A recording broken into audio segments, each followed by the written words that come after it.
Hello guys, welcome to another tutorial. In this tutorial I'm going to show you how you can change your YouTube channel name. So that's what you're going to be looking at in this tutorial. But before you get started, I just want to ask you, like, if this is your first time, please consider subscribing and hit the notification bell so you get notified every time I upload a new tutorial. So with that being said, let's get started.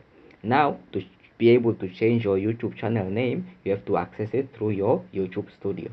So as you can see, I'm already on my YouTube studio right here. So to do that, just come to, as you can see, this is our home page, right? So now just scroll down here and then click on customization.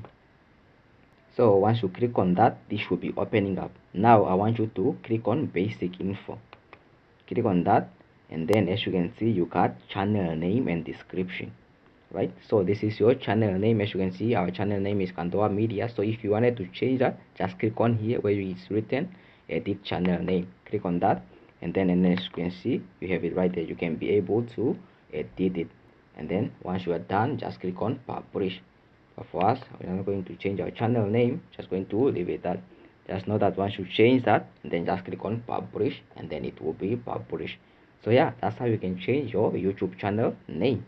So yeah, I hope you find this video helpful. If you did, make sure you give it a thumbs up, leave us a comment down below, and if this was your first time, please consider subscribing and hit the notification bell so you get notified every time we upload a new tutorial. So with that being said, that's it. I'll see you again in the next one. I'm out. Peace, love, and unity.